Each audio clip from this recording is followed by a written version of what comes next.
할렐루야, 반갑습니다. 11월 5일 화요일 아침 묵상 시간입니다. 오늘 우리가 함께 보실 말씀은 디모데전서 3장 1절부터 7절까지 말씀입니다. 3절씩 함께 보도록 하겠습니다. 이 말은 옳습니다. 어떤 사람이 감독의 직분을 맡고 싶어 하면 그는 훌륭한 일을 바란다고 하겠습니다.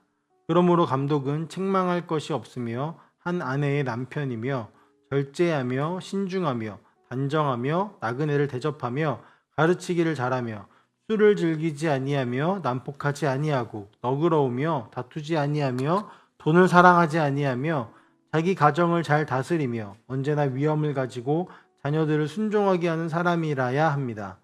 자기 가정을 다스릴 줄 모르는 사람이 어떻게 하나님의 교회를 돌볼 수 있겠습니까? 또 새로 입교한 사람도 안 됩니다. 그리하면 그가 교만해져서 마귀가 받을 심판에 떨어질 위험이 있습니다. 감독은 또한 교회 밖의 사람들에게도 좋은 평판을 받는 사람이라야 합니다. 그래야 그가 비방을 받지 않으며 악마의 올무에 걸리지 않을 것입니다. 아멘. 네, 오늘 보신 말씀은 디모데를 향한 이제 감독직에 대해 가르치는 말씀입니다. 여기서 감독이란 뭐냐면 교회의 지도자, 특별히 목회자를 뜻한다고 할 수 있는데요. 사실 오늘 말씀을 묵상하고 준비하면서 저의 모습을 많이 좀 돌아보는 시간이 되었습니다. 바울이 이야기하는 목회자의 모습에 비해 많이 부족하다라는 그런 사실들을 깨닫게 됐고, 그래서 좀 부끄럽기도 하고 또 경각심을 가지며 이 말씀이 저에게 다가오는 것들이 좀 많이 있었던 것 같습니다. 이처럼 이제 말씀이 우리를 돌아보게 한다라는 사실, 그리고 묵상이 나의 모습과 마음의 상태를 깊이 성찰하게 만든다라는, 그래서 말씀으로 비추고 고민하며 바꾸어가는 역할을 한다라는 것을 우리가 기억하며 우리가 계속 말씀 묵상과 또 주의 말씀을 읽고 또 그것을 가지고 기도하는 일에, 특별히 경건의 생활들을 이어가는 일에 우리가 힘써야 할 것입니다. 이제 그렇다면 바울은 감독직에 대해 어떻게 이야기하는지를 좀 보기를 원합니다. 바울은 감독직에 어떤 사람이 세워져야 하는지를 말씀을 통해 이야기하고 있는데요. 우선 어떤 사람이 감독직을 맡고자 한다면 그것은 훌륭한 일을 바라고 있는 것이다 라고 이야기를 하며 시작합니다. 여기서 훌륭한 일이란 선한 일이라고도 표현이 되어지는데요. 성경에서 선하다는 것은 하나님의 뜻에 부합하다라는 의미를 갖고 있습니다.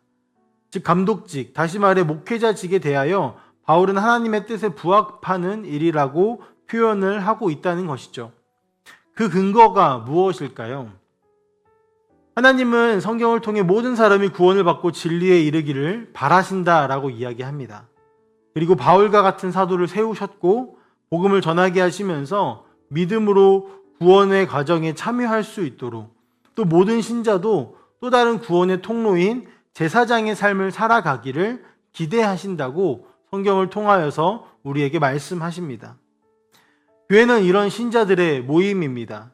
그리고 감독은 신자들이 주님과의 관계 안에서 그분의 뜻을 잘 이행하며 살아갈 수 있도록 돕고 섬기는 사람 중에 하나이기 때문에 바울은 훌륭한 일, 하나님의 뜻에 부합한 선한 일이다 라고 표현을 하고 있는 것입니다. 그러면 이제 하나님 앞에 중요한 이 감독의 역할을 어떤 사람에게 맡겨야 할까요? 바울은 7절까지 감독의 자격에 대해서 이야기하는데요. 처음 제시하는 덕목은 내적, 외적 태도와 성품에 대해 이야기합니다. 바울은 감독은 꼭 이런 존재여야 한다라는 그런 방식으로 일련의 내용들을 소개하고 있다는 것을 우리는 또 주목해 볼 수 있습니다.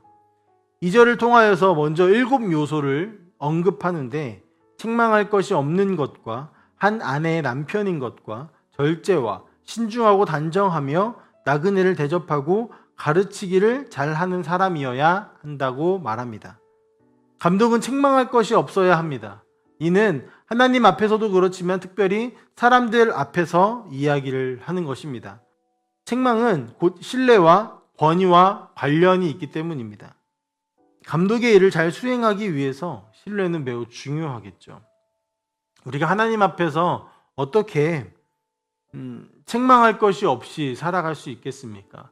흠이 없이 깨끗하게 살아갈 수 있지 않은 것이 우리의 현실이고 모습입니다. 하나님께서 그렇게 여겨주실 뿐이죠. 그러나 우리가 사람들 앞에 최대한 책망받을 것이 없이 살아감으로써 이 사람 저 사람들에게, 우리가 만나는 모든 사람들에게 신뢰를 얻고 또 권위를 얻을 수 있어야 하는 것입니다. 그것이 감독의 첫 번째 요소입니다. 또 한 아내의 남편이어야 한다는 점에서 일부일처제라는 제도적인 요소를 이야기하는 것이 아니라 하나님이 정해주신 성에 대한 개념이 포함되어져 있음을 우리는 주목해야 합니다. 하나님 앞에서 남자와 여자가 만나 한 몸을 이룬 것이기 때문에 하나님의 창조 원리 안에 포함되어진 개념이라는 것이죠. 그냥 일부일처제 그 제도 안에 있는 사람이 감독직에 적합하다라는 것이 아니라는 것이죠. 남자와 여자가 하나님 앞에서 만나 한 몸을 이루고 하나의 공동체를 이루며 서로에게 충실한 그런 가정을 이루는 것, 이것이 감독의 역할이고 또 요소입니다. 뒤에 나오면 가정에 대한 이야기들도 더 나올 것입니다. 또 감독은 성도들을 말씀으로 가르치는 위치에 있기 때문에 가르치는 일에 대해서도 달란트를 필요로 한다라고 바울은 이야기합니다. 이제 3절에서는 술을 즐기지 않고 너그러우며 다투지 않고 돈을 사랑하지 않는 것에 대해서도 언급을 하는데요. 이것은 2절에 나오는 절제와 신중함 그리고 단정함을 갖출 때 나오는 모습인 것입니다.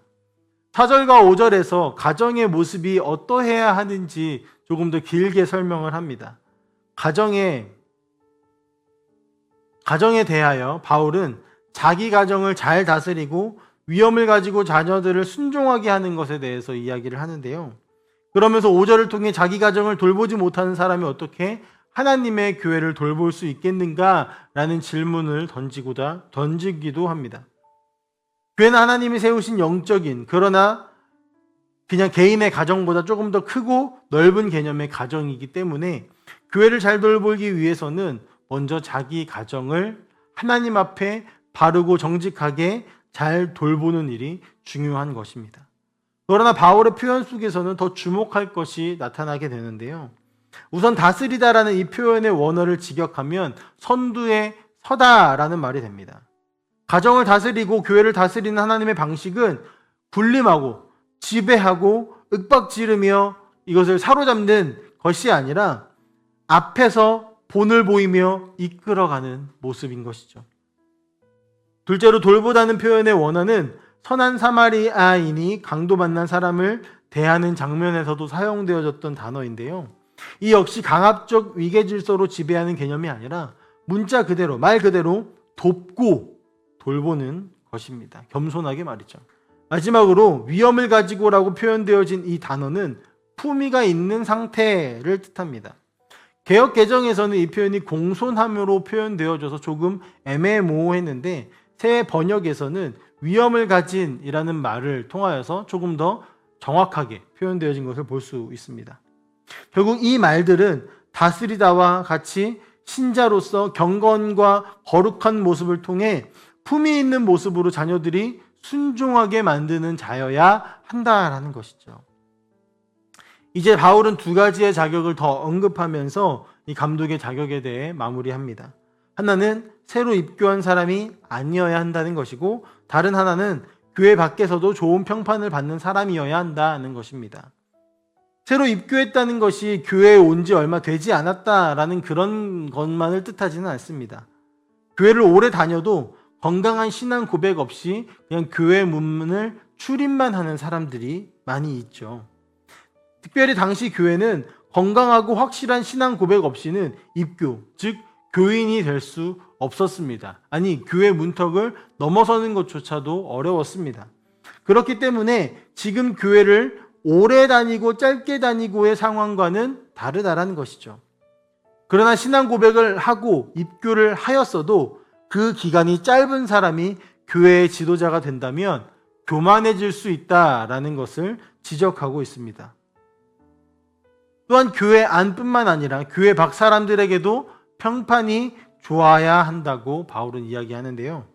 교회에서만이 아니라 그 사람의 모든 일상이 교회를 다스리는 지도자로서, 영적인 아비로서, 또 하나님의 백성으로 신실해야 한다는 것이죠.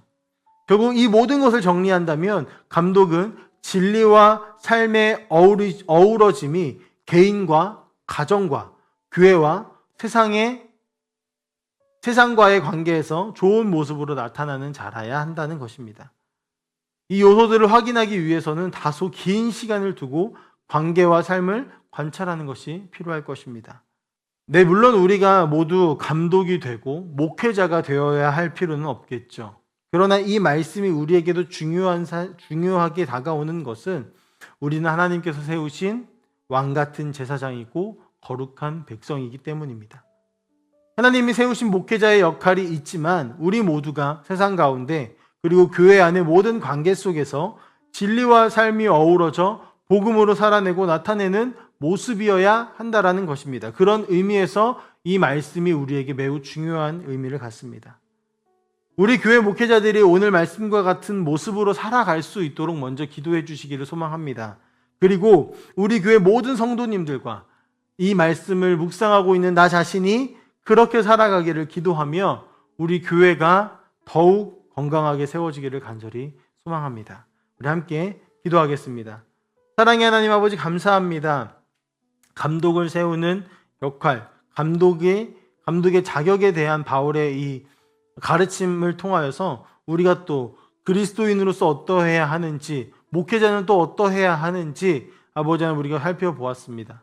하나님, 우리 모든 성도들이 다 감독이 되어야 할 필요는 없고 목회자가 되어야 할 필요는 없겠지만 우리가 하나님 앞에 바르게 서는 거룩한 백성으로서 또 이 세상 가운데 보여지고 편지로 나타나는 왕 같은 제사장으로서의 모습이 아버지 하나님 이 모습과 닮아 있어야 할 줄 믿습니다.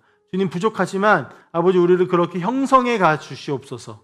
그리고 우리의 부족한 부분들을 주님 앞에 내어놓고 계속해서 우리가 성화되어져 갈 수 있도록 은혜를 베풀어 주시옵소서. 감사드리며 살아계신 예수님의 이름으로 기도합니다. 아멘.